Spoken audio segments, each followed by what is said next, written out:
Okay, so who do you think would be the two best friends if you were in this situation of yours? Uh, who would be my personal two best friends?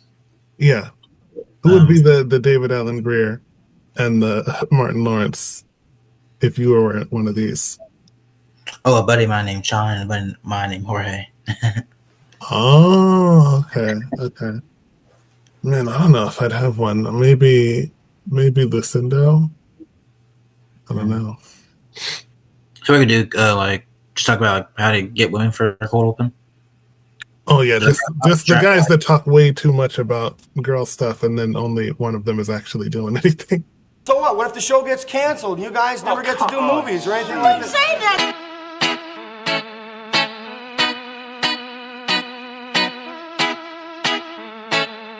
Yes, bitch! There she is! They should let children out of school to see this movie. They should show it in school. Boy, that escalated quickly. I disagree. I am Iron Man. There's gonna be consequences and repercussions. You're gonna have to rock a thong with this. Oh, no, I don't wear thongs. I have a very fussy taint. Oh, behave.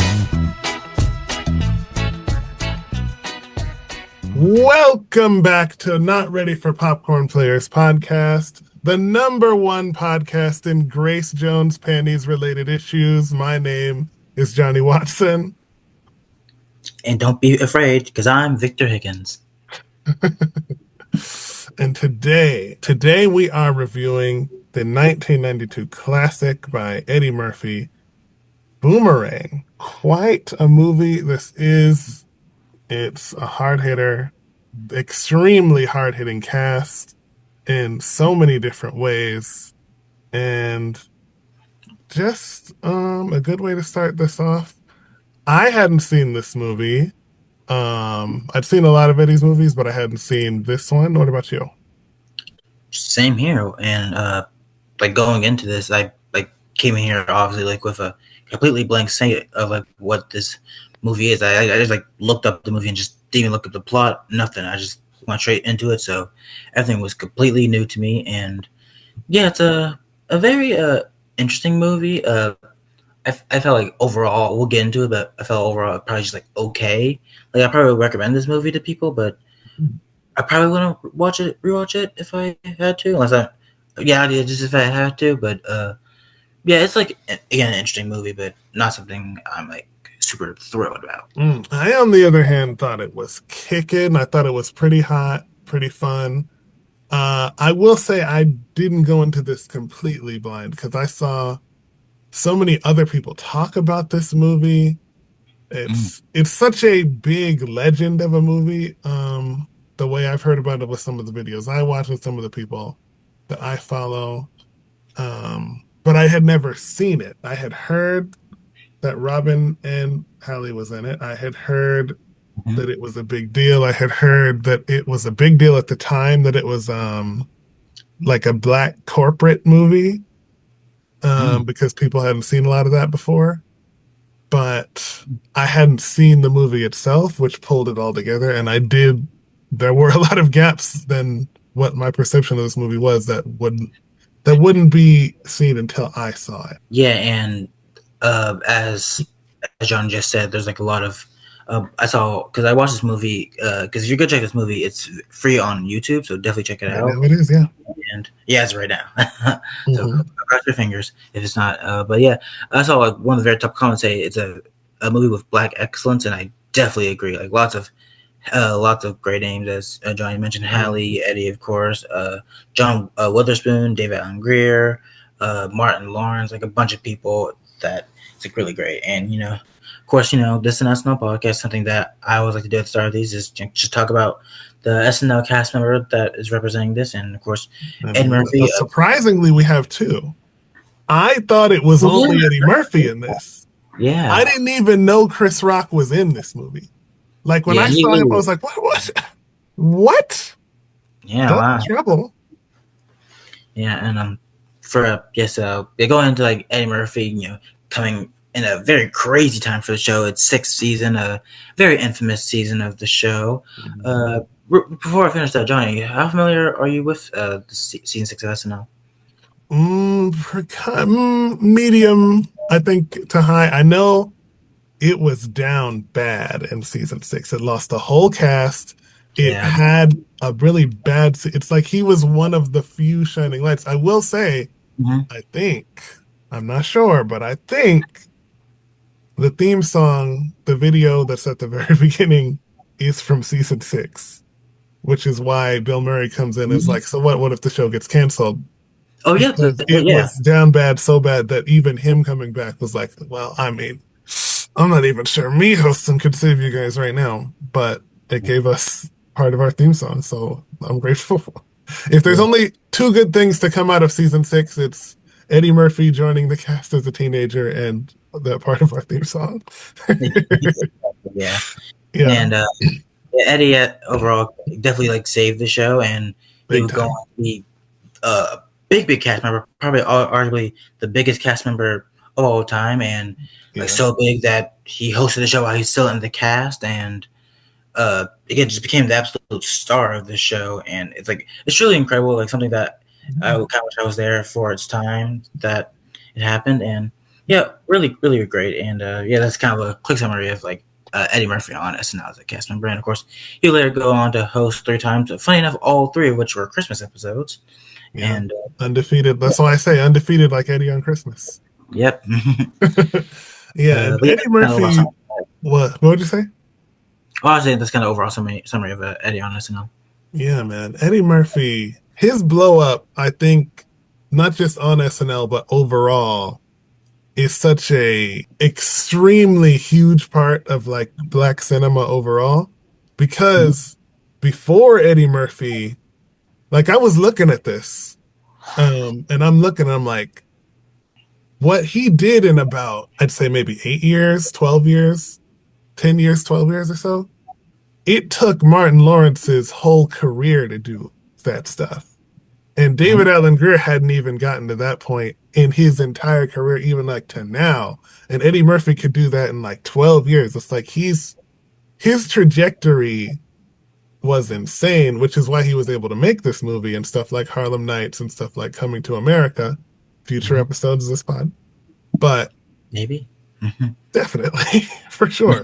He got to make all that stuff because he was blowing up at a trajectory that Hollywood would let him do stuff that black actors like couldn't even dream to do. Like he broke barriers and like was a trailblazer in ways that I almost feel like if he didn't exist, those movies would not have come out until like the mid to late 2000s or maybe even the 2010s.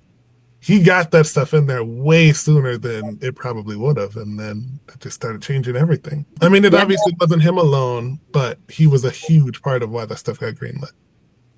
Hmm. Yeah, for sure. And I definitely feel the same as I know people, lots of people, even both black, white, whatever, all people, so many look up to Eddie Murphy as he became like, yeah, as we know, like this big household name. And something I forgot to mention about him on SNL, he came in and he was 19 years old on So I SNL. said teenage Eddie Murphy. I think he was Yeah. 18 years old.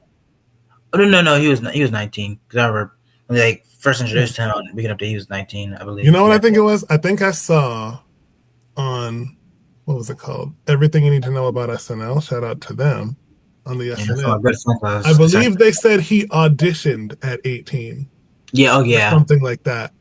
And Yeah, then he audition came officially in. got on maybe at 19. Yeah, yeah. You definitely check out that. Definitely check out the everything you need to know about SNL Yeah, series from our good friends at the Saturday Night Network for sure. totally. Yeah. Yeah, man, that's crazy that that went that way. But yeah, Yeah. let's get to this movie. And, Like I real said, quick, I'll say for the movie, written by two people that wrote with Eddie on SNL, Barry Blaustein and David Sheffield. So that's very cool. okay, Yeah. stellar, Yeah. stellar. I believe Yeah, they wrote a good chunk of Eddie sketches. Probably, I think both him and Joe Piscopo. So yeah, very cool there. right. And he wrote on them too. I think I don't know if Wikipedia is correct about this. I think well, obviously Garrett probably co-wrote some of his own sketches, but according to Wikipedia, he was the first black writer on SNL. Which I don't know how accurate that is because again, that would mean Garrett got shut out of all of his own sketches, and there's no way that's true, right? He probably got a little something there, but I don't know. Yeah, I don't think that's right. Like, it was like credited, Black Rider, like That not might including be like it. That might be it. yeah, which does make sense because also not including the time Paul Mooney guest wrote for the Richard Pryor Oh, it episode. sure did. Yep. That Yeah. does count. That does count. Okay, but yeah, let's get into this movie. Like I said, star-studded cast, two SNL, one obvious, one surprising. Yeah, and And what I think is very interesting about this movie, and you see this in a lot of movies, I'd say they're in a lot of, like I saw it in One of Them Days. I saw it in Friday. Um you could say this about Blues Brothers in a way. You could say this about a few other you could say this about Grown Ups 2. I wouldn't say so much about Grown Ups 1. You could say this about Grown Ups 2. These side characters were impeccable. Like fully amazing. Like this is such a full built world. This movie is. I feel like I was saying, Chris Rock's character, mailroom guy, I mhm. feel like what's his character's name?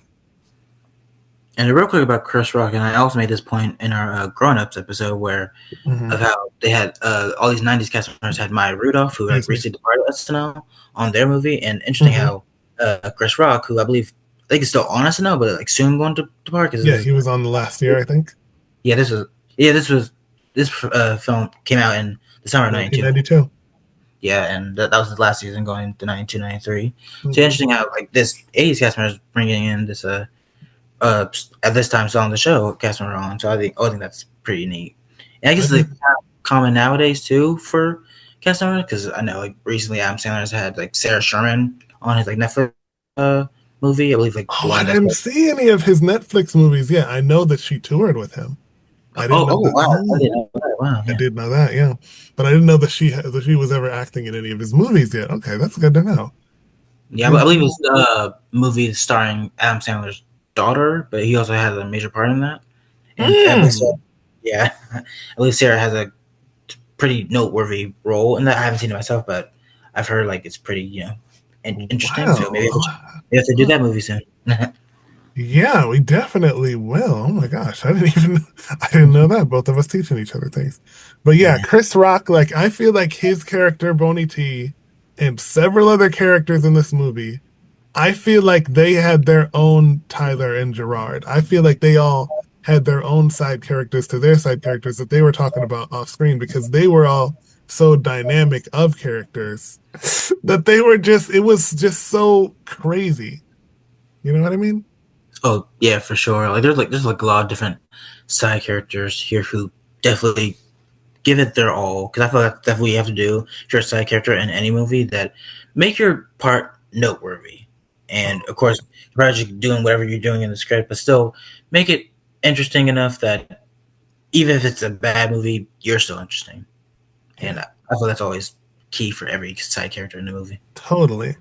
Totally. Okay, so let's start the plot of this movie.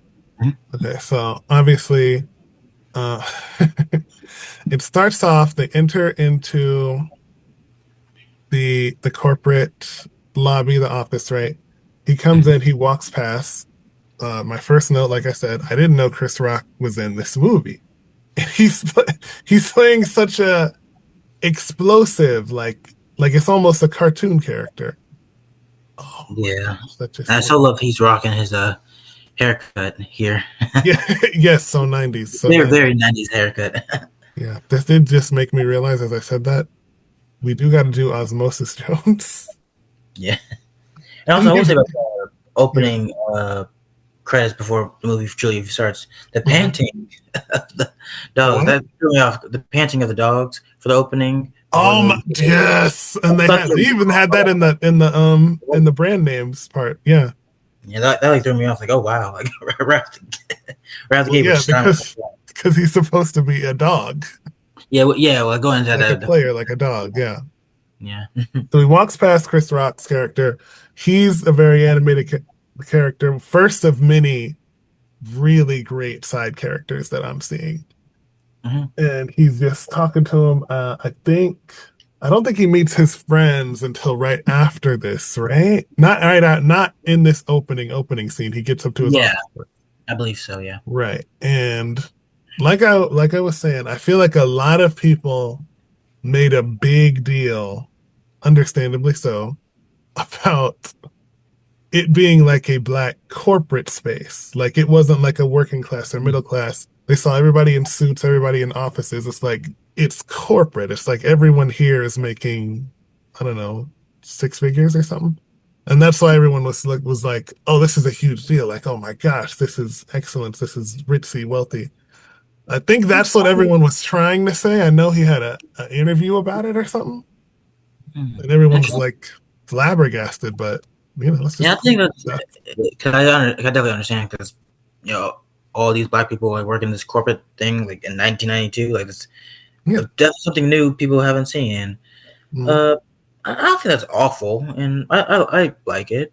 No, it's And not awful. I think he said that there was people were people were freaking out because they'd never seen it before, and he was like, "No, this is fine."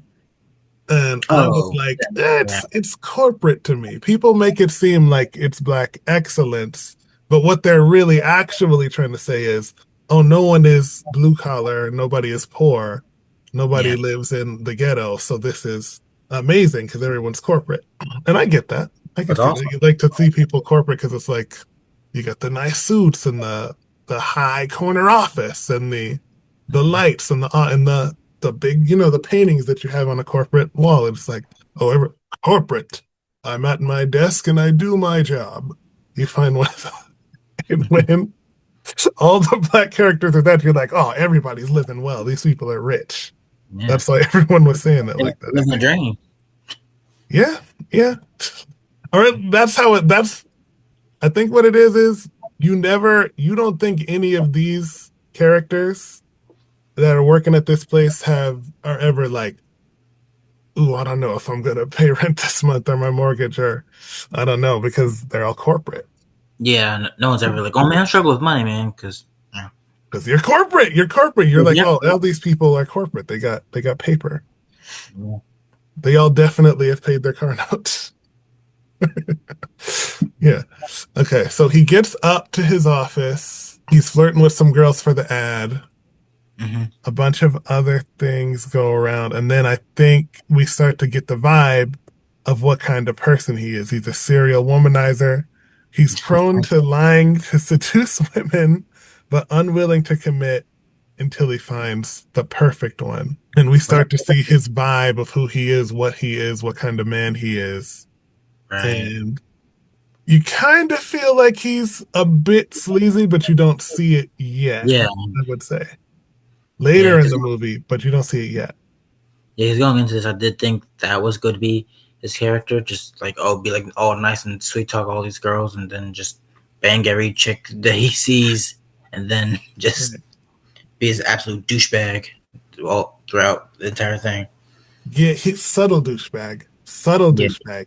He's yeah, passive aggressively a bad person. I honestly think there's probably a lot of people that walked away from him after what he did, not even knowing that he had tricked them, and then finding out several days later, like, oh, I got scammed for all these things. And we'll get to it later. But he right. goes down to his friends and they're kind of like two separate sides of the type of man that you could be that would talk about girls, I would say. Right? I was kind of describing him like uh forget me, I forgot both David and Martin's characters' names, but Gerard and Tyler. all right. So Martin's Gerard or Gerard. Martin is Tyler. Okay, yeah. And So David Allen Greer, Tyler is like Gerard. this very. Tyler's basically just a Martin Lawrence character, just a different name, honestly. Yes, yes, but I do think it's specifically pointed a certain way.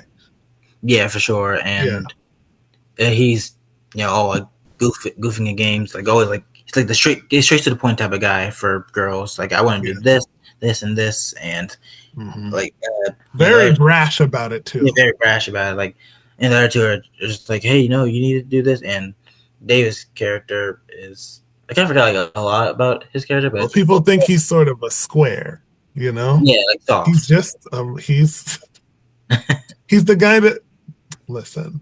I don't want to. I'm not trying to call anyone out, but he's the kind of guy that you've probably seen Tim Meadows play a billion times. Yeah. Yeah, sorry, Tim. Sorry, Tim, if you see this. Uh, you're a good actor, and you Yeah, we definitely weren't that in Peacemaker. Okay. So, anyways, he's talking to them about these things. They're on very opposite sides of the aisle, very different types of men. hmm And you start to realize that, oh, he's the real player, and they're just kind of talking out the side of their neck or downplaying or upplaying who they really are and what they're doing. I believe right after this was it the scene where he goes to the dog park, or was there a scene before that? I believe so. Yeah, yeah. Like he sees a girl and then just He sees a girl, zooms out the. makes such a crazy move. Like he goes up to this couple, buys a leash off of them, and then it's just like I've clearly he's done this move before. The Mhm. have a leash in the dog park, pretending to look for a dog. He Yeah, buys a leash off of them for $20. First of all, would you have done this for $20 if you were in the dog? You just give somebody a leash for $20. no, absolutely not. And one thing real quick about the going back to Yeah, the restaurant scene, I did like when they were just describing the dishes. Tyler says he thought that asparagus were asparagus tips, and then after that, I believe he like called the waitress playing with the meal, and then he said, "Nigga, please." Just like no, yeah, that was a good line there. that is a good line. That is a good Yeah, line. but I didn't really have a whole lot to say about this dog scene. It was like very, it was like nice, but again, not a whole lot. I think You know, it's a good way to use exposition. Like it really shows you it shows you that like how his character is. how crafty he is about Yeah, how he goes about getting girls. Because a yeah, lot of people might have played it differently, like tried to sweet talk or something. He has props involved. He's creating characters that don't exist to to get this together in a yeah. It's like he has a full like 6 or 7 step plan to get this to work, involving a fake dog and a leash and a thing that he's gonna say to activate her feelings to get her number and all that. yeah. He has this, like very weird, like I guess you could say strategic decisions of how Oh he yeah, gets the girls, yeah. and He's like has a full roadmap. yeah, Yeah, it's pretty crazy. So as he's doing all this, he finds the girl he's looking for, played by Leela Roshan. Her name in the movie is Christy. I think he calls her Crystal at one point, so I don't know. It's Christy, Crystal, whatever. And yeah. I she's feel like, like I've done that. I guess it's kind of sexier. I guess like okay, Crystal. I think she probably thinks Christy too bland or something. I don't know. Maybe. Who knows? Anyways, him and Christy are having this conversation about this fake dog. She's very worried about it because she thinks it's real. He's just that elegant of a trickster.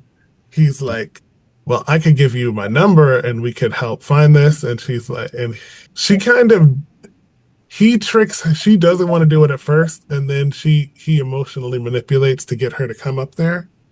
Mm-hmm. And eventually, she comes to his house and then he goes to her house, I think is what happens. Actually, the other way around. Yeah, she goes to his house, and then he goes, and then he does want to go to her house, but then she like forces him because it worked a little too well, and now Right. she's Hmm. wrapped around his finger, and he doesn't want to wrap around his finger, like not that tight at least. Not technically, at least. Not like Mystery Woman and Yeah, John Belushi's character. Yeah. So it all works out. And as I'm looking at this, I'm feeling like this girl, she reminds me of Sinclair. mm. Also, I was one more. Well, I'll say that later. I'll say that later. Yeah. So clearly he's doing tricks. I had another Yeah. note that he's definitely got his windows busted out for acting like this with girls. And one character makes this Oh yeah, very clear. It is yeah, yeah. Yvonne the next door neighbor, this is the exact kind of girl that would like cause problems in his life. Like get your windows busted out, show up to your job, threaten to cut your dick off. She's definitely one of those types of Yeah, played people. by the wonderful Tisha Campbell, and Yes. Tisha Campbell made this pop. from being in the Fox sitcom Martin, and Martin Lawrence is in this. So Hmm. I wonder, like, hey, like Martin was already in this, like, hey, can I have my co-star in here? And they said sure. I And was thinking she, about that. Which predated which? Did she, because they were already together as a team. They were already comedically acting together in House Party before this, right? I And that believe comes so. out in 1990. So I'm like, at what point? Because when does Martin even come out? Is it 1992 or 91 or 1990? Okay, oh, 92, and so yeah, and this is probably from 91. So I guess probably both were in development at the same time. So I Okay. guess they already had a connection there. So this was literally, so both of those two movies were probably what made him be like, hey, we need to cast this actress in my sitcom for the Yeah, future.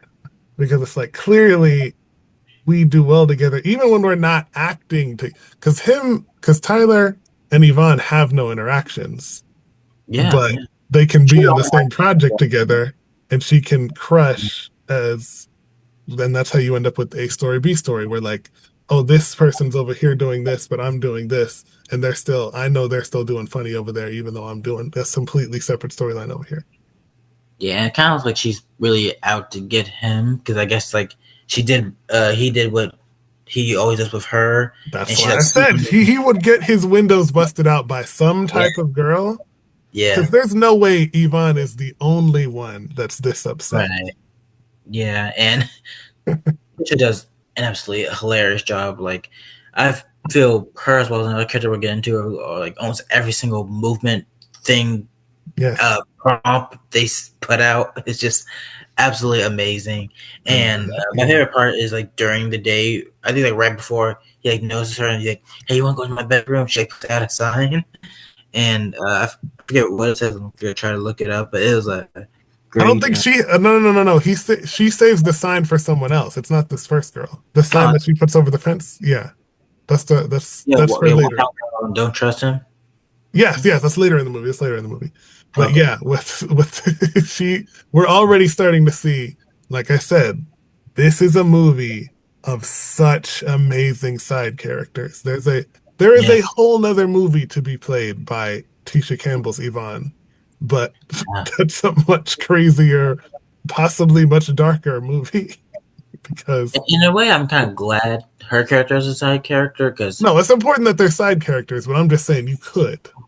yeah, I'm glad that she is a side character because I feel having her kind of be all over this kind of Right, like you're right. ruins the greatness of her character. I would say so. I'm Right, glad right.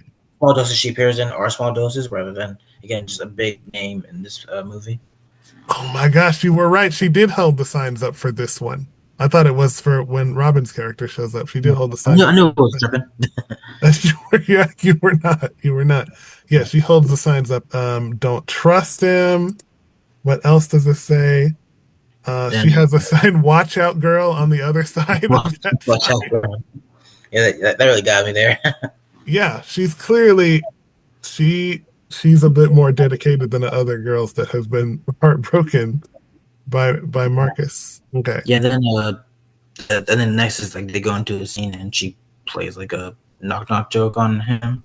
And well, one thing that I really enjoyed is like when she first like knock knock, it seems like he's kind of zoned out. Then he kind of heard like knock knock, like oh, who's there? Oh, you're doing a knock knock joke there. Oh, interesting, and that amused me. And it again just kind of leads to this like whole scene that it's not one where I liked it, but don't have a whole lot to know. But do you have anything to say? Not really, not really. Again, she was just really funny doing this. But then the next scene, he gets down with this woman, they have sex, and then after they have sex, they both fall asleep. He pulls back the covers to see her feet. And he apparently this is a huge deal to him. Mhm. Like he pulls down the feet and it's a bit of a problem for him because she has her toenails not completely painted. I think one of the other Like big middle toes, toes, like it's like missing like a little bit of skin on it. yeah. And he's like, this is an absolute red flag, code orange, turn everything off, bomb alert 10. He's like, we cannot make this work. And Because he does remember, he's looking like for that very this, special, perfect woman, or he will not commit at all. right, and he does that like the most funniest way possible, with just like him just kind of going off to the side, like almost falling, and then Yeah, just he's sliding out of bed like some sort of a snake. yeah. And uh so were there just like bumps on her toes, or was it like herpes or something? Was it just like It simple bumps? it was like I said, it's missing toenail paint on a few of the toes. There's like Yeah, one bump. No, it looks like there may be two or three bumps. yeah. It's all like yeah, like two or three. Yeah, Yeah, so it's a super extra red flag for him, and he's like gone. He slides out of the bed. yeah, He leaves. It's a complete mess. It's never going to happen with this girl simply because of the way her feet look. So, of course, he has to tell his friends, Tyler and Gerard, about it. And as I was thinking about this too, Mhm. um, not one for one, but it feels like these characters are kind of like two of the guys from She's Gotta Have It. Like, it feels like Tyler is like a wannabe Adonis character and Gerard is more like a Mars character. Like not completely, totally. Obviously, it's different because those are like neighborhood guys and these are corporate guys. But it feels like they're one is a little bit like lame and one is like trying to be a cocky macho. They yeah, never live up to it in the same way that She's Gotta Have It does it, but they're pretending to be those two guys. yeah. I'm Anyway, not too familiar with that movie, so I can't like really confirm it or not. But how you describe them there, like, does seem pretty accurate to their characters, which I actually really liked. yeah, yeah. So they're basically describing it, talking about everything that's going on with the feet. He runs into Chris Rock's character again, just being like such a guy's guy about this. And I believe this is when they start talking about merger, the Yeah. merger with what's her name? With oh my gosh, legendary Eartha Kitt. Her Mhm. character, her name is Lady Eloise. Yeah. And I'm not gonna lie, when I saw this part, I thought she might be the most eccentric beauty model character in this movie, and boy, was I wrong. Yeah. But we'll get to that later. But yeah, what did you think and you have anything to say about this one? Not a whole lot, but like she like surprised me here because Eartha Kitt is she's one of the many celebrities for me out there that I've always heard of, but not super like familiar with. So I guess this is kind of like my first real introduction to her. I probably have to do more research on her because I feel like I might have seen her or something else. But like again, not having a whole lot of knowledge for her, I really enjoyed this like one scene here and. Respectfully, like her voice, I thought was like a very memorizing, and I feel like it definitely helped and really perfected this character to being as like sleazy as possible with Yeah, Eddie. in an And interesting way, she is sleazy in sort of a similar way to him, yeah, but yeah, she's playing it from like a cougar perspective. yeah, right. And, Yeah.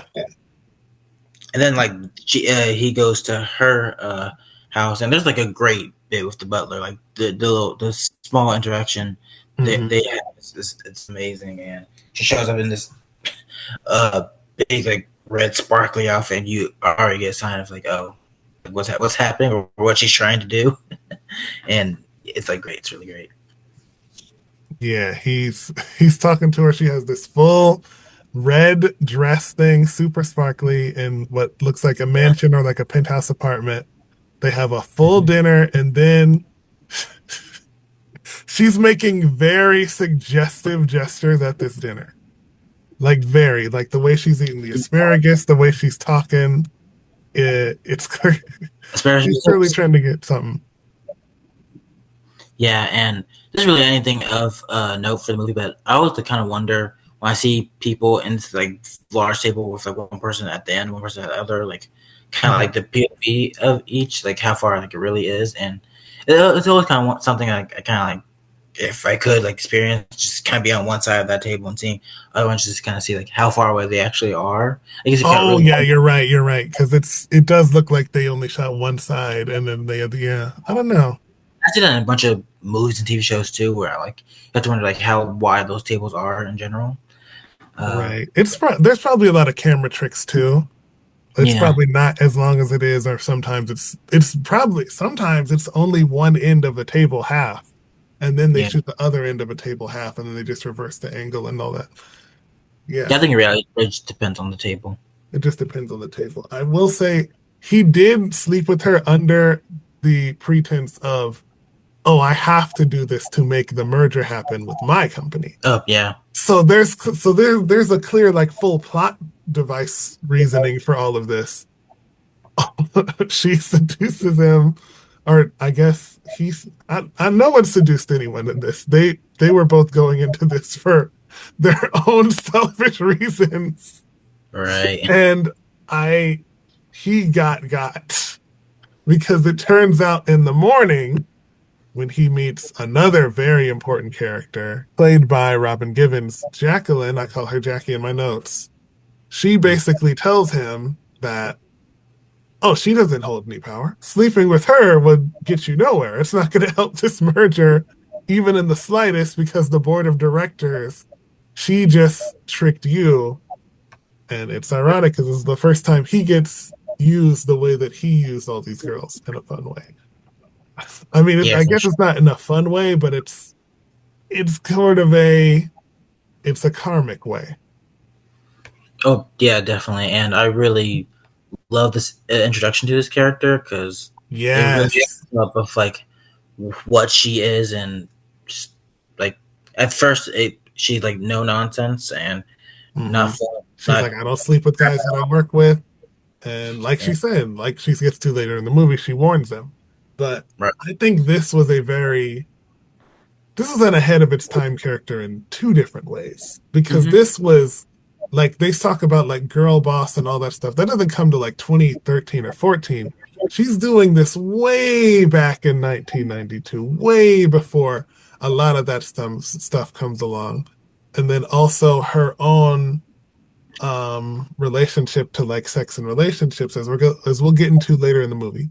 But this was not a thing that was, I mean, it wasn't the same as like, well, every woman needs to be married like in the 60s and before that, but it's still this was way before it was like it is now where it's like more expected to be free and loose.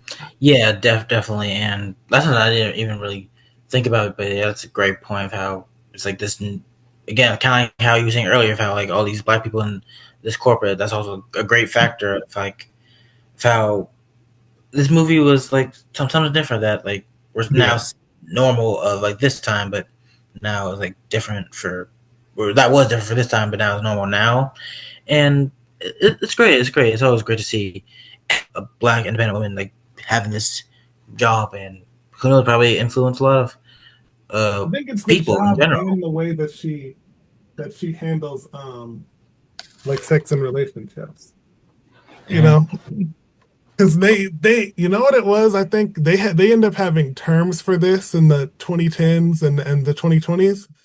This was way before all of that. There was no terms. You had rarely ever seen this before, or if you did, they were pushed to the edges of society. And it's like, well, clearly that's not very ladylike to do this or that. And how could she? And this type of person is the villain of this story to shun like real life women from doing it. But she's like, no, I'm in this and I'm just a regular character. And yeah, I do give the main character of this movie a taste of their own medicine, but she's not made out to be like this evil, heartless character like other movies would do at the time.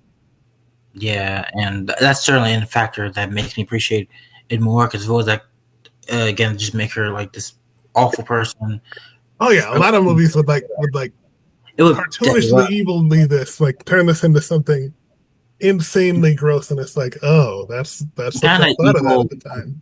and kind of evil for like no reason Yeah, too. for Like no real reason, just other than like, well, this isn't ladylike, so we have to turn her into the worst villain, and it's like that's yeah, not reflective of real life, you know? yeah, it's weird. I'm glad they don't go Yeah, that route. I'm glad that, but we'll get into all that later in this movie. Yeah, But yeah, yeah, she's like a hot character. She's a very corporate character. I think she's like at the same position as him, on her side of the merger. hmm So that's why she's able to make these types of moves and these decisions. But he is just super fascinated with her, and she's just not having it. She's like, I don't date guys that I work with. She's not taking it. She's not taking it in work or in the sexual relationship side of this, because she's like, no, you're not going to get over on me. I'm going to make the decision here. I'm going to be the boss, and we're not going to date. And he is just trying to climb this ladder, and it is just not working. Like, she yeah, really not sticks to her guns. yeah. Like again, they like fully establish this character like right out the gate, and it's Mhm. amazing. And I also don't feel maybe like nowadays, but I also don't feel like at least at this time, a lot of Mhm. movies starring black people really do that. They kind of like take their time. Unless like they're like they play that kind of crazy character, but for the people that aren't like the crazy character, they kind of like take their time to really establish like what this character is. I And at think least it took, I think it took, I don't think it did it like super, super fast. Because again, I think we only see one side of her, and then they establish who she is in a relationship after this. Like, we see work her, and you're right, that part is super fast established. And then we see relationships her, and then we see gossiping her, and you find out that, oh no, this is a very multifaceted character that can be the uptight, perfect worker bee, but also the person that'll crush you and give you what you've been giving people for so long, and a bit of a gossip as well. Yeah, yeah, for sure, man. for sure. And one thing like they're in the elevator, then after they go out, one thing I noticed is Hmm. I guess just kind of a random thing of like a woman crying in the background, Right. and Oh my and God. Wait, was that like maybe that was a foreshadow, but not in the way we think? probably yeah. But either Because way, at one point, I'm not uh, sure if he's actually crying, but he's definitely messed up. But I think what they're trying to show is like, they're trying to when they did that, they might have been doing sort of a foreshadow of like, see, this is how he's gonna leave her, as like a misdirect, because it ends up being this is how she leaves him. mm, Yeah, it's a fun little mystery. I didn't even notice that. That is a mm. nice little precursor misdirect thing. It probably helps that I did have the subtitles on, and it made just like woman like someone crying in the background. So I'm like, oh, so there we Yeah, go. subtitles will reveal more things than you know. Yeah, Anyways, it's really a really small piece of this is they also introduce the other character played by Holly Berry, Angela. yeah. Now, something I noticed, because I'm a huge DC fan. Did you know that this movie has two of the 66% of all the black actresses to ever play Catwoman in it? I did not know that. Wow. It's got Eartha Kitt. It's got Holly Berry. It all they needed was Zoe Kravitz, who would have been like a baby. Yeah. Yeah, they could have like a plot line with maybe like Tisha be like, "Hey, this is your child," and it's so grab it. That would have been great. Oh man, I'm sure they were in circles with Lenny Kravitz and Lisa Bonet, but I don't think they were close enough for them to like, if your daughter could be in this. And it's very interesting how the first five didn't have that kind of be an aspect of maybe someone like suddenly being pregnant, even not like showing a baby, but someone be like, "Hey, I'm Oh pregnant," no, and she's a yours. baby doesn't belong in this movie. It's too raunchy. Yeah. A I guess baby also in a doesn't way, belong here. I guess I would kind of like too stereotypical. Like, of course, he's pregnant. He got a child with one of the girls, so I guess maybe Oh, you're her right. safe In a word. different movie, he would have a child with one of the girls. Yeah. But I don't think they were trying to. I think they wanted to keep this. They wanted to. They didn't want to have him have so much responsibility. Like when Right. you add a baby, it's like, oh, it's responsibility. Whereas Marcus in this movie is like, well, I just have my apartment and my job, and I don't even think we see his. Do we even see his car in this movie?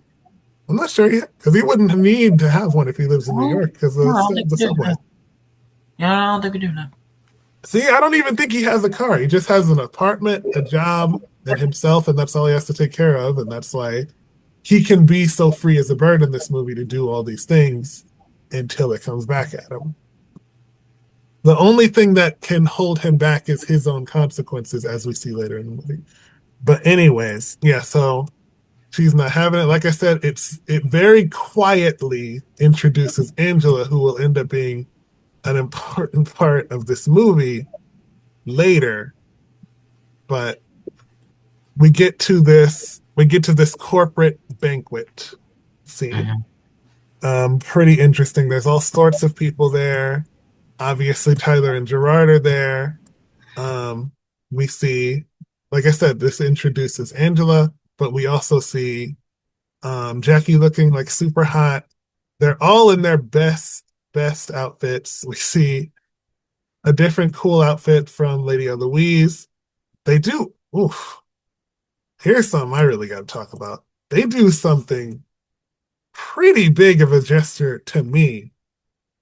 Um, Also, I think this is where you hear the no, it was before this, but this was where I took the note where they hear Marcus, darling. I had heard that a lot before, but I hadn't seen this movie, and now I understand where that comes from. But anyways, they do a super crazy gesture where they drop a crate from a helicopter, and that's how they introduce their big, huge thing. But now that I'm thinking about this, as I'm looking back at it, they drop this from a helicopter and like 16 people come out. Yeah.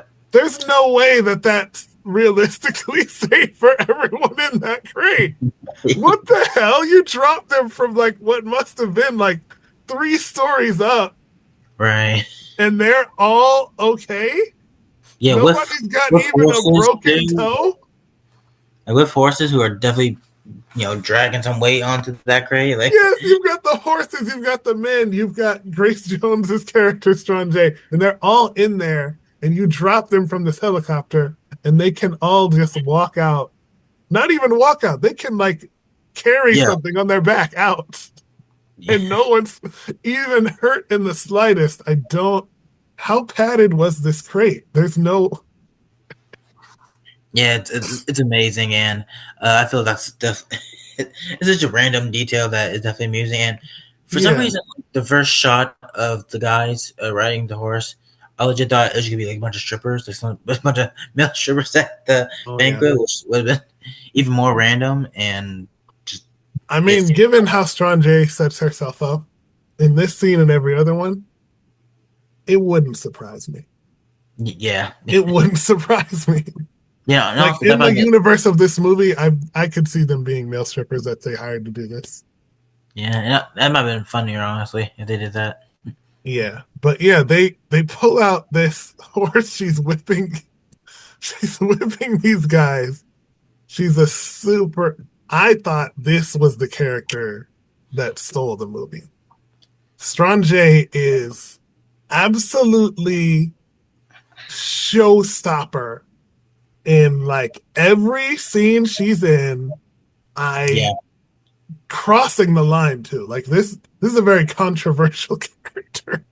The way she talks, the way she moves, the way she's so it's oh my gosh. Like I had never seen Grace Jones act before either.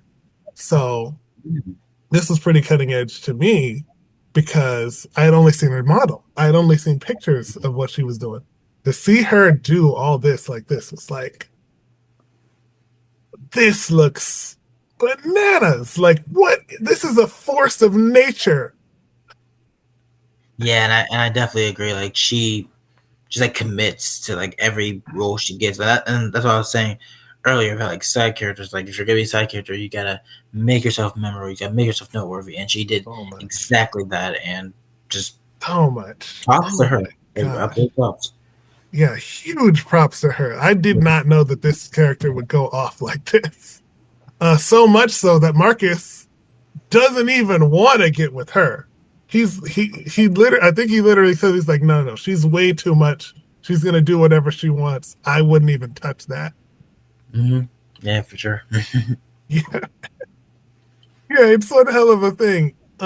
He has a little conversation with Angela, but he's not feeling her, and that's one thing the person I was watching this with would say, and that I've heard a lot of other people say was like, man, I can't believe he would make Halle Berry wait this long and not like her and not think that she's hot in this movie.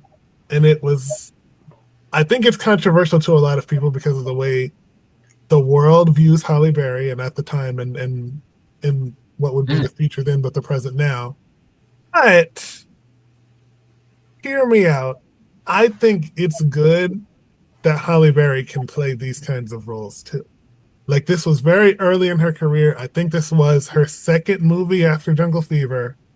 She shouldn't she shouldn't have to be the super hot, super special one all the time. I think it's good that she can play a lot of different kinds of roles, you know? Yeah, it's good to have range, and we're Yeah. and as SNL fans, we always talk about that with different cast members, and for everyone, every actor and actress, I feel like it's always great to have range as it gets people to recognize you and make you be in more stuff. Like, oh, we're doing this drama, even though we know you're used to doing comedies, we know you're capable of doing that, and if you're capable of doing that, that's amazing. And I definitely feel Halle Berry is doing that. And to answer your question of this is actually her fourth movie, she did Jungle Fever, as you mentioned, as well as Strictly Business and The Mhm. Last Boy Scout. And then Mm. this was her only a movie she did in 1992. So yeah, Oh, so she did three in 91 and then okay. Okay. yeah, Jungle Fever was the only one I had seen before that came out before that. Okay. yeah. Okay, well that makes sense. Anyways, yeah, he's not feeling her at all. He continues to pursue Jackie. It's not exactly working yet still, but he keeps trying to make things work. Mm-hmm. They get He's really trying to into give it his all. what were we gonna say? I was trying to say he was really trying to like give it his all to like really like fight to get this woman to get what he wants from her, Yeah. and he tries his damnedest here, and He tries his damnedest. It also shows him more of her personality, which only makes him want her even yeah, more. Yeah. and So it's then really I feel like it's a really fun interaction between them, and not necessarily like hilarious per se, but again, like nice chemistry between the two. yeah, it's good chemistry, but it also creates more build up. Yeah. Mhm. So then we get to this next scene with she ends up coming over here. We get to this next scene where they're doing the thing where Strange comes into the office, and as I was saying at the beginning, she goes all out in this. She takes off. This was I guess this was a precursor to Goop because she takes off her panties and is like, the perfume needs to smell like this, and then puts it on his face. And he has an absolute disgusted reaction He to don't this. know what to do. He's like, oh my God, I Like, oh, came here to create a fragrance, and now I'm getting panties thrown in my face. What has my job been reduced to? yeah. Also, I just love This that is not name. what I went to medical school for. Exactly. Yeah. I just really love that name, Strong J. Like, 'cause Strange. every time I did have the subtitles on, and every time they say I like strange. And Yeah. Yeah. that, Oh like, my gosh. Yeah. I did clock how that was built and how that was spelled. And it's like, damn, that actually does. They're really playing with something else here. yeah. So yeah, He's- she like Yeah, really- Strong J is Strong J. For yeah, sure. Strange is one of a kind. She low key like sexually harasses him by putting her panties on his face. At the same time, I'm like, there needs to be more characters like this in movies but then again, there's only one Grace Jones. I don't think a lot of people would have been able to play it like this in Yeah, you never any want to have capacity. too much of it. I guess too, because though it's kind of feel like Right. the same thing. So Yeah. maybe great that not many people are like this. I don't know, man. I really like this character. I thought she was a maniac. It's Oh no, so I like that too. crazy. Yeah. I Oh don't. my I just God. personally don't feel we probably need to see a lot. Maybe No, characters. not so much more, but some more. Yeah, I just it's such a somewhat. crazy character. My goodness gracious. Anyways, And there's also like one scene when they're in the office that I really enjoy, where she's like kind of walking around and just like getting just a bunch of stuff from the office, and she's like flipping her hair, which at one point lands entirely on Eddie's face. And I'm telling you, Strange just one of one, man. One of one. Anyways, they go home. Well, they go to his house, I'm saying. They go to his house to have some talks. I will say, I believe this, I'm not sure if I could just not tell from the angle, but it looks like a flat screen in 1992. A flat screen in 1992 is cutting edge technology. Like, wow. wow, I'm not even sure they would, I didn't even know they were doing that like that, man. But yeah, he yeah, has one. He's playing the aquarium on there. It's very fancy. He's trying to woo her because this is the first time she's ever come to his house. And they cut this in with whatever type of relationship um Gerard is having with Angela, but also they cut this in a little bit with Yvonne's character trying to warn Jackie about Marcus. But as we say, eventually it's not. He's the one that's going to come out of this much more hurt, as we will see later on in the thing. for sure, yeah. Yeah, but they cut You know, this like, hmm? oh, I just could not. No, I'll stay here. Yeah, to keep rolling. Mm-hmm. Yeah, yeah. Anyways, they cut this in with Angela and Gerard. Um, she's they don't really get anywhere with it. I don't think either of them get anywhere with it, really. Yeah, but his friends the next day are thinking like, oh, they did, but no, they didn't. And I was kind of rooting for David Allen Greer and Halle Berry's character. It didn't go anywhere, obviously, but it seemed like it could have been a cute little nerdy couple, you know? Yeah, yeah, and the fact that the two of them have this connection in general, I feel is very interesting because, like you said, even though it does go nowhere, it fascinates me. Yeah, it's fascinating. It's fascinating. Yeah, neither of them got anywhere. Anyways, they're talking again. I will say they do. They're a little. Some of this doesn't age too well. Some of the crassness of the friends of theirs in this movie, the way they talk about um a few things, but it's nothing like over the line. Like they don't say any slurs or anything. Right. Anyways, they I think. then have this. I was saying, thank God. Yeah, thank God, thank God. Yeah, they don't have anything between this and this, but they have a business trip to New Orleans, I believe it is. So they all get on the plane. They go. Well, I don't think they all get on the plane. It's just Angela, Yes, Marcus, uh, and obviously Jackie. They're all on the plane. Angela's trying to get with him a little bit, but it doesn't work in any way. They're all in New Orleans. Things are starting to go in a certain direction, and they end up back at the hotel. Jackie and Marcus. And he's trying to make all the same moves that he did back in New York when they were both home. However, this time it actually works. He gets to her hotel room, they start making out, they do the damn thing. And of course, what does he do? He does the same moves he did with the first girl. He pulls it back to look at her feet. Clearly, this is his thing. He's like worried about it. He sees the 2 feet and he's like, oh man, this is the chosen one. This is the greenest of flags for him for whatever reason. And he's like, oh my gosh, this one is perfect. This is the one I've been looking for the the most. connection. Everything's good now. Yeah. So that's pretty interesting. What do you think of that? Yeah, they immediately start connecting and go into this very raunchy sex scene. Oh yeah, this was a love scene for sure.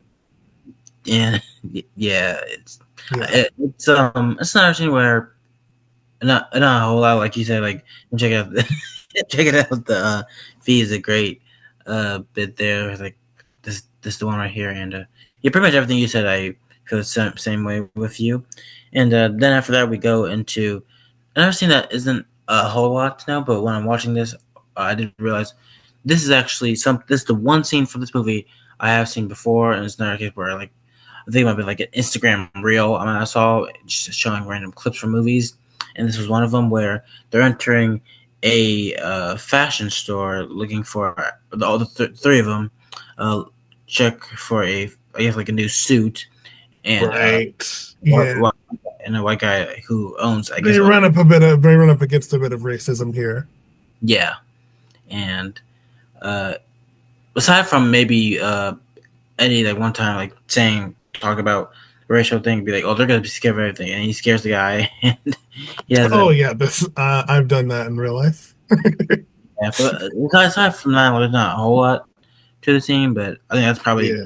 the reason why I saw that one time in my Instagram reels. Just there's this scene of like trying to scare someone because why people be so scared of black people, and I'm gonna give you a reason to be scared, and yeah.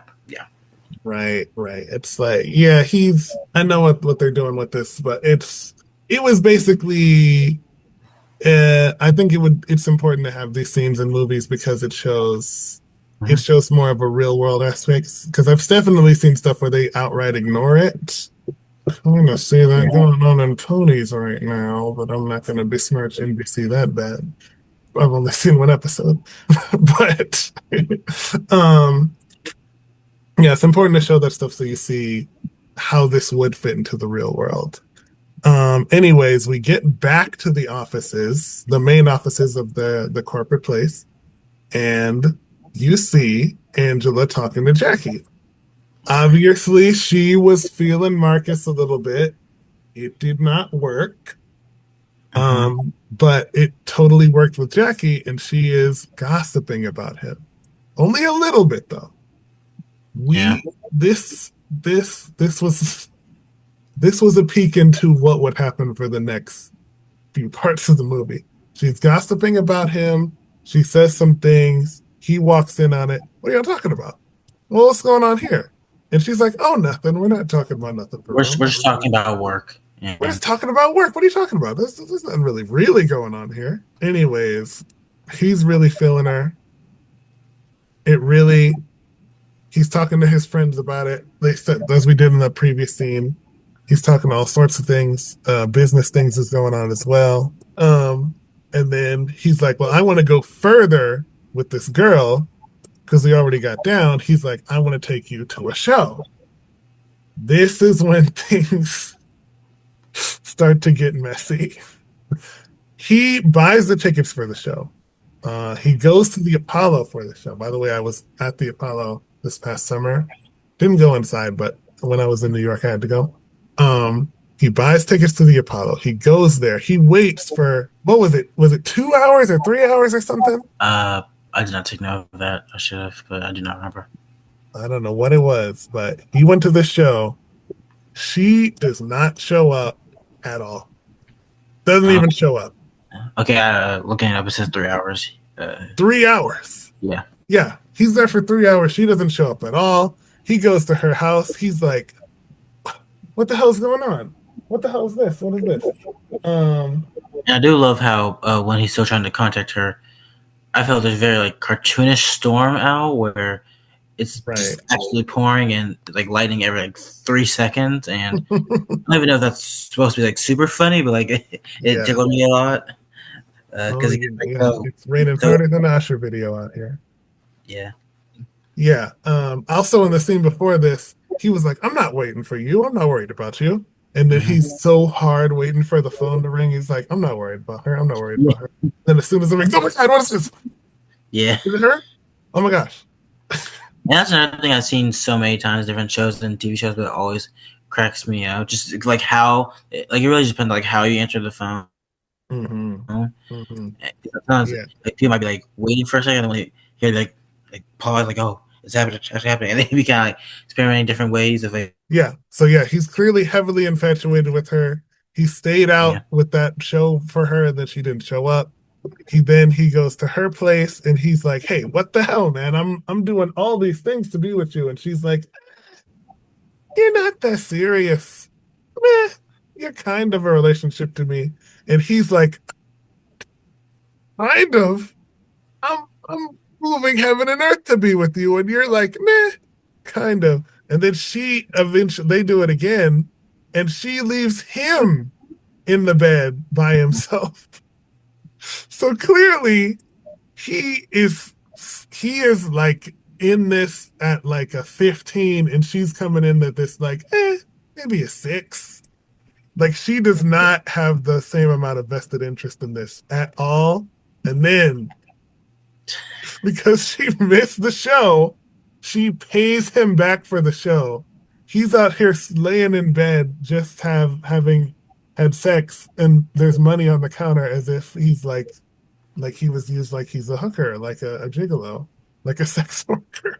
So he's like, oh man, I've been turned into something completely different. What did you think about this little series of events? it was it like really showed I guess like character development with him, which Mhm. I thought was a very cool. Then they go to this restaurant. Clearly, he is like really up in his feelings. I had put at this point that she broke him, like broke him into a type of person who's really messed up with this. But they can't deal with that right now because they have to have a meeting with Strange. And Yeah. Strange, this is the moment where she is like going off about him, about Marcus not wanting her. She's like, "Are you gay? And what is this? And my brother is gay," and just making a huge scene in this restaurant. Yeah, it's a whole it's a whole like mess. Like she's so upset and just doing all of that. And I love like one point where she like points out to like one person's gay and I believe he has like a shock reaction and he like throws out his Oh, feet. she sure does. She points Yeah, to some random guy. It's like, "He is gay." And he's like, "I'm just trying to enjoy my dinner here. What? I didn't expect to yeah, get outed right now." exactly. And it's a great. It's definitely my favorite scene of Sean J for sure. Mhm. And she has like a lot of them, so I feel like it's a very tough competition. But this is definitely particularly my favorite here. Yeah, dude, she is a complete maniac. It's like so wow. You just don't see this kind of thing Hmm. often. And she's so loud with it and so expressive and so physical with it too. It's like, my goodness. Oh my goodness. And again, she's all in her he's still in his feelings though, like I was saying before, because this isn't the type of thing that he thought it would be. To the point where he comes into work the next day, Chris Rock's character is like noticing, and like other employees are starting to notice. They're like, "Okay, Marcus, you're not yourself. You're really down bad. You're like crushed for some reason. You're emotionally unstable." Boney T notices, his friends notice, other people notice, and he's like, "I'm fine, man. We've all been, you know how us guys are when we have like an actual emotional problem, but you don't want to admit it. We've all been Right. there." Yeah, Yeah. because we're always conceived as like this tough guy, and when we're weak, we don't want people to see, and that's definitely what he's going through right now. And Hmm. it seems like people already know, but they don't. He's not trying to make it obvious because, again, yeah, Yeah, he can't make it too obvious because and also this is a work environment too. He can If people think the boss is like emotionally messed up, then it's like, oh no, what does this mean for the company? And is he going to be able to do his job? And if he can't do his job, what does that mean for my job? So there's a lot of things that he has to juggle with this. But Mhm. he's not showing it all off. However, someone that is showing it all off is Jackie, because she is telling all of his business to every other woman in the office. Yeah, she sees it as like a revenge point for her, and she's not wasting any time telling people. Oh my goodness, she's basically she basically. Oh my god, if they had camera phones at this point in time, Dude. oh Lord, Yeah, I could definitely like imagine like this being oh no. a news story with like someone recording Oh this yeah, she entire would have exchange. totally been showing them pictures and videos and stuff, and it's like, what are you showing them over there? Nothing, nothing. Yeah, like cut to Fox News, MSNBC's like making headlines and everything. I don't think she would have like snitched him out to the news, but she would have definitely shown people in that office. It would have been a complete mess. Mm. Yeah. Yeah, thank goodness she would have had to go print all them pictures out back then. Otherwise, this would have been a mess. Because like she has like what is this? 5 other women gathered around, and then who knows who she told before he got in. It's like clearly she's turned this into a completely different thing than what he expected it to be, and he's even more in his feelings about it now because it's like I'm not just a cheap trick to you. Now everybody here thinks I'm just a game to be played. Yeah. Yeah, man, it's pretty amazing. And then uh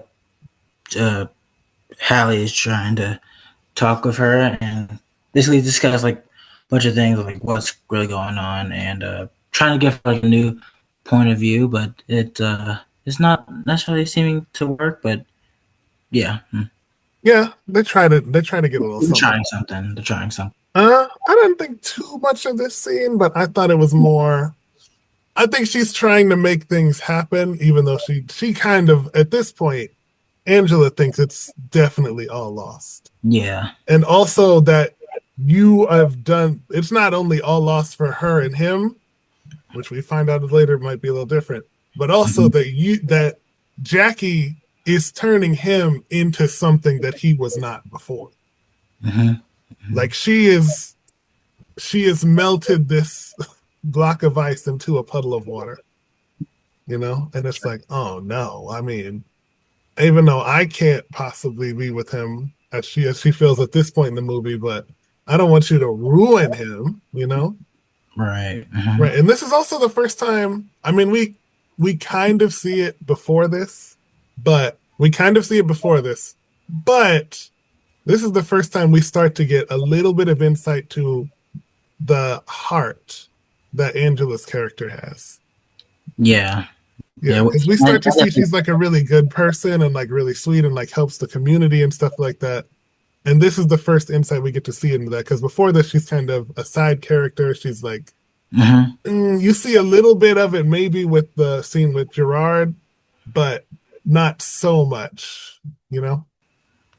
Yeah, and I definitely think it's interesting because that's not something I see personally a lot in movies where the side character eventually becomes the main character. Like one instance of that I can think of is 1960 classic Psycho, where like they kill off the main character and like eventually the side character and all the other side characters are coming in and now like they're the focus because it's like a weird repeat of like main character they're gone now side character now that's the main character they're gone and like lather and repeat with that. And I feel even though these two are very different movies, I feel it's kind of a good comparison to make of like again side characters becoming main characters to a movie. And yeah, I feel like it's very interesting.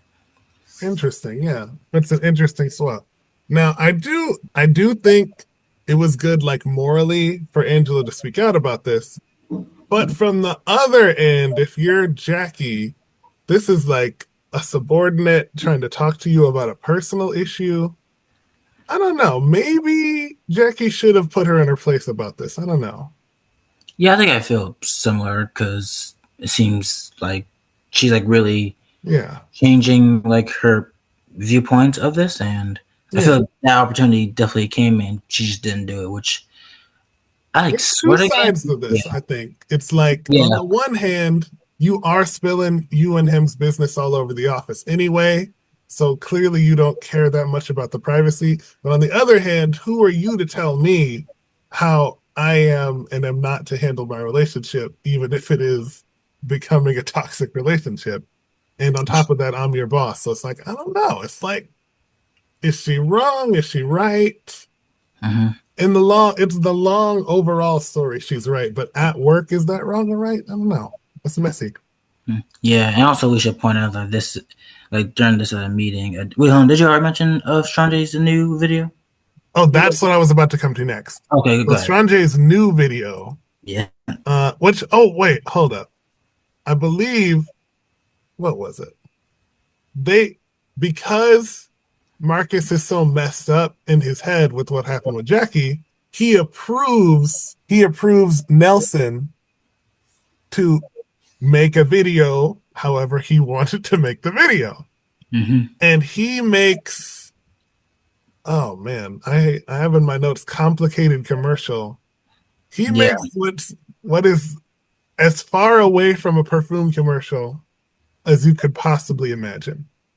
yeah, like it starts out how you wouldn't expect a perfume commercial. Like it starts off with like a skeleton and it goes into Strange, and she just makes all these like very just obnoxious screams, and you're wondering like how is this going to work for, of all things, a perfume commercial? How could this possibly work for almost any commercial, but definitely one where you're Yeah. trying to make it feel beautiful?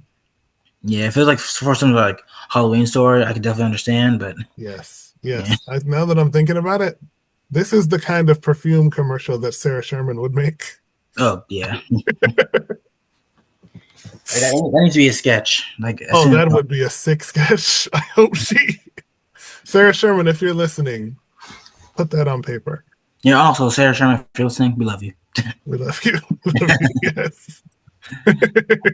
Yeah, it's got worms. It's got scales. It's like comes out of a swamp. It's like it has a baby, and that's the perfume Yeah. at one point. Yeah.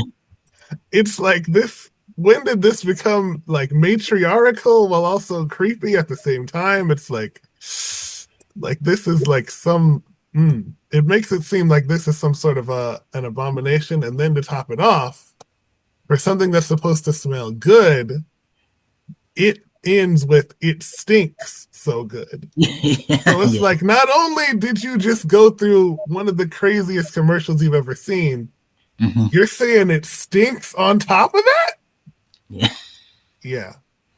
Yeah, and I really get a kick out of Angela's face after this everything's over. She's like, is mind-boggling, has her jaw right on the floor, and that was my reaction right there too. So, oh yeah.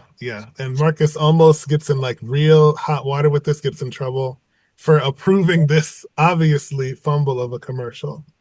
So he's trying to get his head straight. He goes out with Angela, but they're not really romantically involved yet, but they're definitely getting towards something like this. And we start to see Angela's heart. She is a teacher, like down at, I guess this would be the rec center, the community center for like inner city youth. And it's like, oh, this isn't just a nerdy, homely girl who works here. She's like got a heart. She's like a good person. And I kind of like to open it up for more of that. yeah, I really like this the whole scene like with the kids of like they're presenting their paintings, and he's in the back just kind of like mimicking, especially one girl, of like all their paintings, and of course he all means like good fun. And again, I think it's a very cute scene where I kind of want to see the bloopers of it, because I kind of want to see if maybe the kids or Hallie or Eddie were cracking up at this, because this seems like for scenes that show like bloopers or for movies that show bloopers at the end, this would be like one of them, of like him mocking and be like, "Oh, I'm sorry, can I do it again?" And yeah, it's really fun. Yeah, there's probably something like that on a VHS tape or something, maybe. Yeah. But yeah, it's very wholesome. I think it really shows off who both of them are, like in terms of heart. And now he's feeling her in a way that he couldn't feel, and he couldn't feel with Jackie, because it's like, oh, this is a well-rounded person. Because another thing I meant to say earlier, you got to keep in mind, because this is such a corporate movie, that everyone in this is like top of the top venture capitalists. Like they are like, they're not all like complete workaholics, but they're like at the top of the top. There's definitely some things that they've had to make moves that are not always the best for people, but the best for making money. So it's like you realize, oh, not everyone in this is a warrior venture capitalist. Some people are sweet, like Angela. Yeah, and real quick before I go talk about that, in the children's team, like the first boy that shows up is played by getting his name right, Kenny Blink, which I knew him from the WB show The Parenthood. Oh wow, Yeah, which I when I was little. that is a throwback. Yeah, but yeah, this scene it's interesting where I didn't have a whole lot to note, and yeah, but it's a nice scene where they're all like, realizing like what it truly is, and I think that's good. Yeah, I think it's good that they showed that off, that they started to learn that.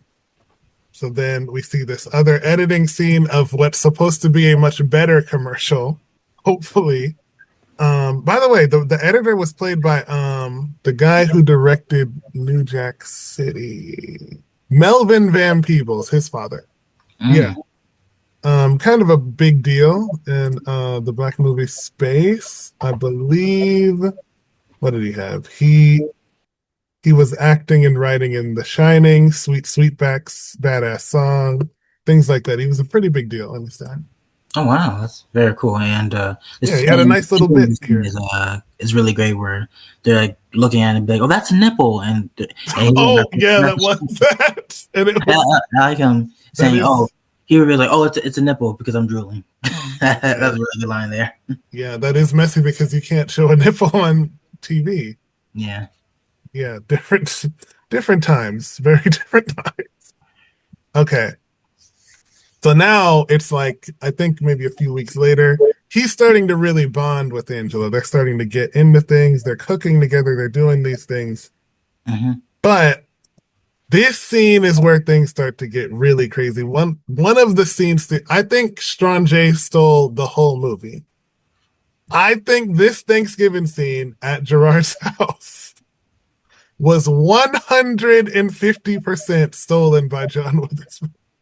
Oh yeah. And, John Witherspoon comes in here like a bat out of hell. Everything he said was freaking hilarious. oh yeah, like everything was like comedy gold. Like him Like and he burst through this thing immediately, like on 10. for sure, yeah, and I feel him and Yvonne are probably my characters where almost every single thing they did really amused me. Yes. And Yes. all of it is great, and maybe really want to check John Witherspoon's stuff out more because Man, the only other thing I've seen him in, and I'm not sure if you're familiar with this, what? a syndicated sitcom, I believe from 2011 to 2013 called The First Family, and it was about fake story of like the second ever black family in the White House. That's arguably the only John Witherspoon thing I haven't seen. Because I saw Soul Plane, I saw plenty of Boondocks, I saw All Three Fridays. I've seen a good chunk of Wayans Brothers. Yeah, dude, he is that dude. He's being, if you've really seen John Witherspoon, he's being 110% John Witherspoon in this shit, man. He's coming out the good. And yeah, real quick to that show I was talking about, The First Family, has some big names like Jackie Harry and Yahara Shahidi from Blackish and right, okay. So yeah, some good stuff there, and some good stuff here from John Witherspoon. Some great stuff here from John Witherspoon. Yeah. You got to coordinate, and then also very very raunchy couple. They're out here fucking in the bathroom at Thanksgiving with everybody here. Like wow, like my, they are this whole thing is insane. John Witherspoon. Jesus. Like if there was an Oscar for supporting character in a comedic film, this could be won by him. Anyways, right after this, there's, as Thanksgivings usually are, a billion dishes in the sink. Marcus is trying to wash them by himself. He's like, no, you guys can go home. And then he turns around and is like, okay, this is way too much. Angela, you stay here and help. They help. They are so tired from watching all of them, they end up falling asleep together. But before that, they find out that they're both Trekkies, like Star Trek fans.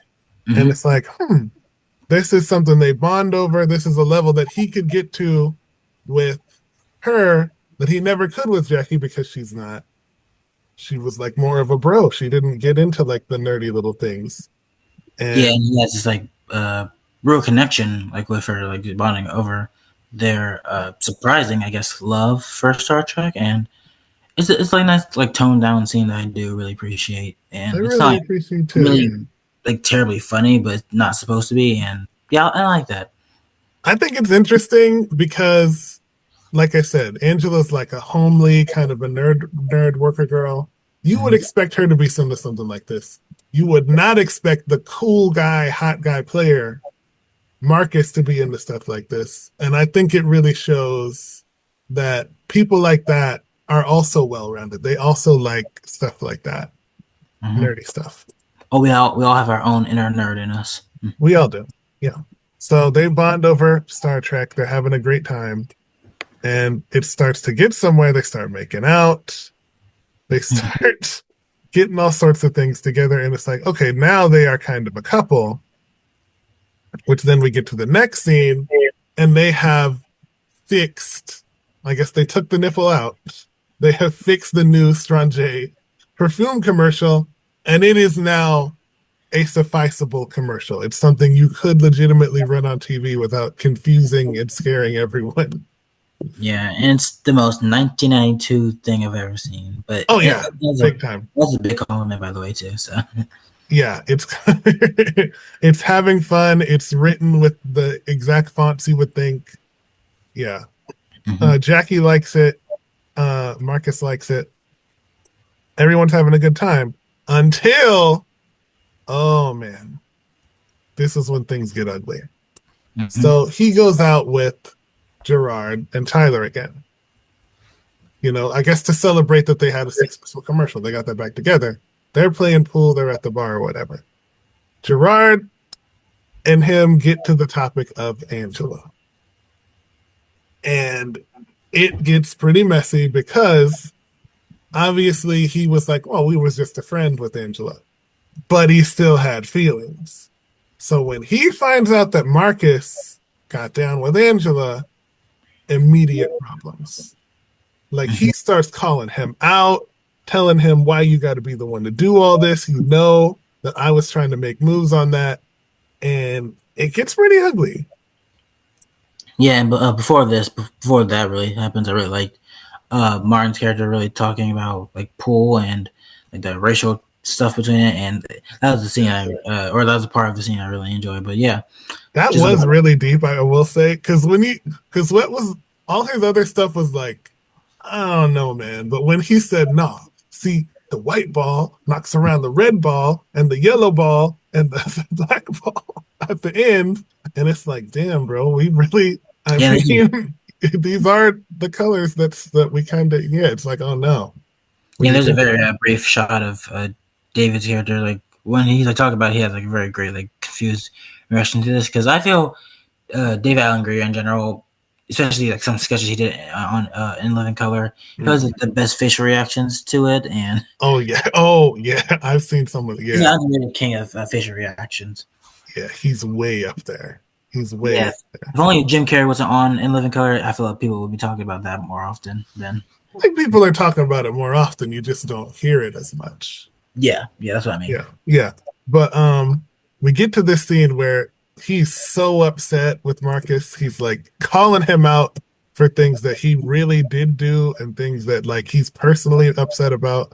And it really gets tough between, because there are friend groups that are really like this, where it's like one guy is the player and the other one is the square. And it's like, it can get pretty tense when the one who seems like he has everything takes something from the one who almost doesn't get much at all, almost never gets anything.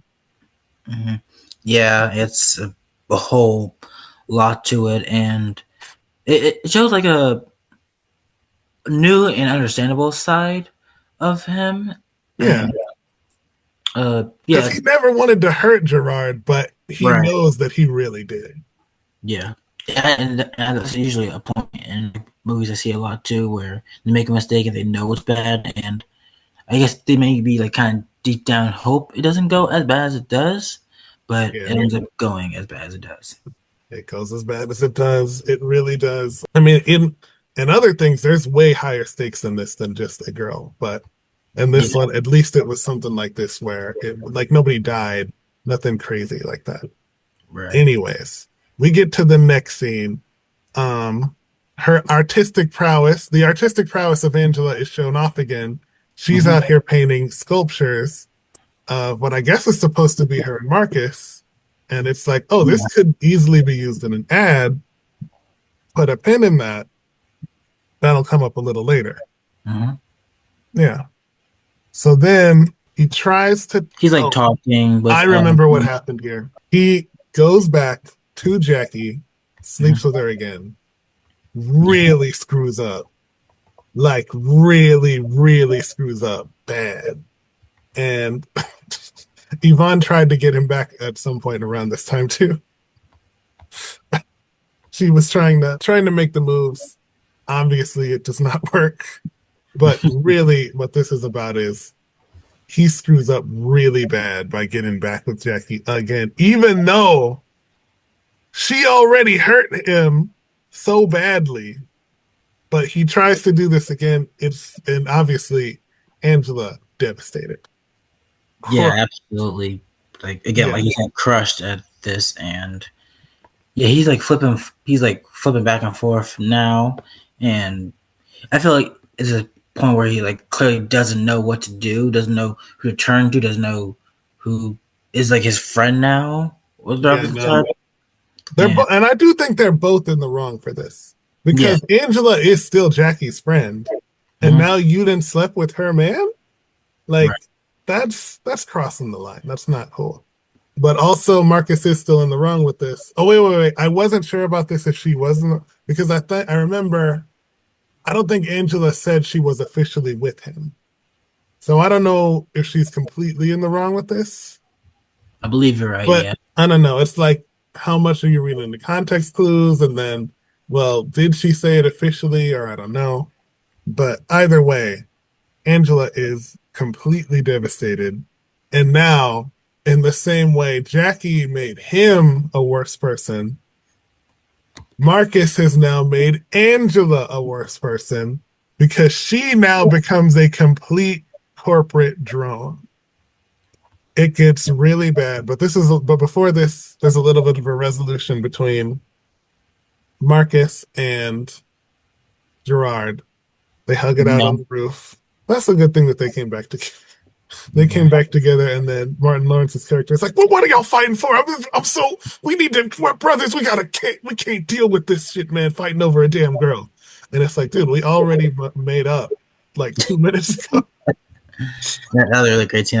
I like there too. Also, he's like cooking like something like super like strange, and Yeah, I did think they would get locked out on the roof at this point, because I yeah, thought like that would be funny. yeah, and like what Martin's cooking here is like over the top boiling, like putting like different stuff in it, and just No, wait, I think he's cooking. I think he's cooking like seafood. I think oh, there we go. I was it. I'm trying to see. wasn't really paying attention because I was too focused on the over the top boiling of the water, Yeah, and the whole kitchen just being a complete mess when he's cooking. yeah, yeah. You know, he just started too, which I think is very funny. Yeah, I want to say it was a nod to because Martin Lawrence is from Baltimore. If they were cooking like crabs or lobsters or stuff like that, because I know it's a big deal over there. Anyways, they make up, but as I said, the next time we see Angela, she is a full-on corporate drone. She has put the painting that she made in Marcus's apartment on the new advertising thing, but she is like fully, I don't care about anybody. I'm only here for my job in the company. And she hasn't gone down to the rec center at all. She's a corporate drone. He has turned her into a workaholic, I don't deal with all this stuff kind of person. And I feel that's kind of nice for her because I feel that's the type of character she probably wanted to be, And I don't think she wanted to be this. I think she became this in because reaction to something like that mm, happening to her. perhaps maybe yeah. Yeah, Yeah, also two of the main kids that were there. they sure Pretty do. They much, come up to her. They come to her job, and it's like now it's like it really puts a mirror to her of what she has become and what she has lost. mhm. Yeah. But anyways, and I don't know how I feel about this next part. He comes up there having quit his job, apologizes, and somehow he gets her back. Yeah, that is strange. Yeah, that felt And then I think that felt like, unearned. what is this like magic that this guy has that manages to screw everyone over, and yet everyone just like magically forgives him? It's Yeah, that's a good point. Because now that I think about it, that's the same thing that happened with Gerard. It's like I yeah, don't know if he deserved either of their grace for what he did. Like I kind of, I mean, there's a lot of movies where they just resolve it at the end and it's a happy ending. At this time and in the 80s, yeah, not so much in the 70s and the 60s. Those movies could get pretty dark. But in yeah. the And there, 80s and the 90s, you just resolve the thing. It's like everything's good now. We're happy. And it's like, well, is everything good now? Like, I don't know if he deserved a happy ending. Like, he's kind of a definitely, bad person. definitely not. But Like, yeah, they're he walking. should probably have had.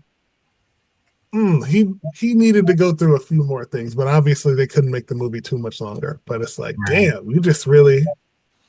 I don't know if he deserved a happy ending.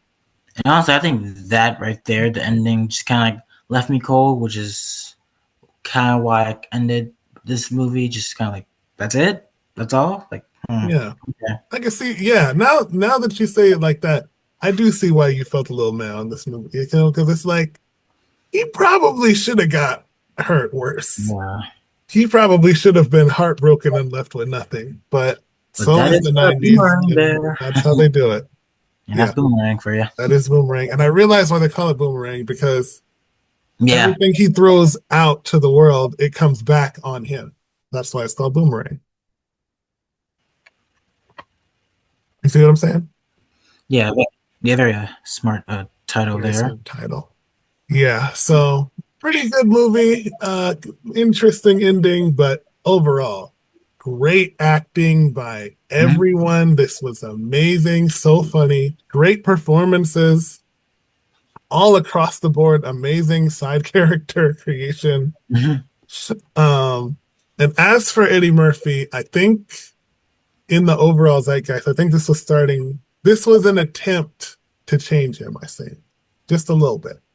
Because Mm. before this, he only had one dramatic movie, and that was feature episode Harlem Nights. Mm. He had that movie. It was like a crime movie, a period piece. He was really trying to make a statement with this movie. I feel like he sort of dived into this with the romantic elements of Yeah, Coming to America, but that was still definitely first and foremost a comedy movie. With this, it's like, okay, he's trying to be like a sensual person. He's trying to become a bit of a rom-com hero, but I don't think it really went anywhere because after this, it's like comedy movie, comedy movie, comedy movie, comedy. yeah, and it's like a weird mishmash of comedy and drama that I feel could have probably been better. I don't want to say acted, but better placing of it. And Mm. it's yeah, and that as well as other things throughout this movie that I didn't particularly love is probably why. Because again, like I said, it's the very top of this, a nice movie, but not something I plan on rewatching or plan on really even recommending to anyone. To be fully honest, but yeah, like it I'd made. recommend it to people for the humor. I don't know about for Oh the yeah, yeah, story. Like you should see this to see some great comedic acting and fun and silly stuff and and things in places you've never seen, like Halle Berry in that type of role. oh yeah, But like I was saying, after this, most of the stuff he does, Beverly Hills Cop, Vampire in Brooklyn, Nutty Professor, which is super comedy stuff, Metro. Then he starts getting into animation with Mulan, Doctor Dolittle, Holy Man Life. It's like most of this, he if he was trying to make a change, he definitely either he had already scheduled a lot of the stuff ahead of time and he couldn't make that change quickly enough to get those movies out before these movies, or he wasn't trying to make that much of a change, to a more serious thing. Which I Yeah, understand. and He knows his lane and it works. yeah, real quick, I always forget he was in Mulan. I don't know why, but I always forget that. And, yeah, I've seen that movie a bunch of times. Yes, he And was every in time Mulan and he was in all the Shreks. I believe all but like one like special DVD one they did. Oh no, I think he was in all the Shreks, if I remember correctly. I mean, yeah, I might have to double check, but I believe there is one Shrek where he doesn't appear, and surprisingly, the person that replaces him is another SNL alum, Mr. Dean Edwards. So yeah, Oh, they did that's like an yeah, idea. like a special like straight to video one they did that didn't have him. Wow. Okay, I'll have to check that out. But Yeah, yeah, man, Eddie was it was really funny. I don't think it was, if he was trying to make a full transition, I don't think that quite went to that place, which again is fine. He yeah, was still super famous, hence why he was mad at the Weekend Update joke about his stuff. It's like his yeah, career wasn't like faltering. It was just maybe the movies weren't making as much, but he was still right. extremely famous, extremely well loved, still one of the best comedic actors ever. So, and Yeah, this but is a chapter in that. yeah, well, that's the movie, and we hope you enjoyed episode 3 now of Not Ready for Popcorn Players. Mhm. As usual, you can check me out on my socials at I'mAlive00000 on Instagram and I'mAlive419 on Twitter. And yeah, I'm just chilling, talk about SNL, talk about the current season, which I've been really enjoying. And yeah, that's what I'm doing. Yep. Find me at Toxic Hoops Takes on TikTok, also known as Lego Sports Ball. Again, just been dropping a lot of women's basketball stuff. And if you want to find this podcast on video, it is at Oversimplified Productions, where you can watch us review this on video. And hope you guys had a fun time. Hope you guys are back soon for another episode of Not Ready for Popcorn Players podcast. Have a good night.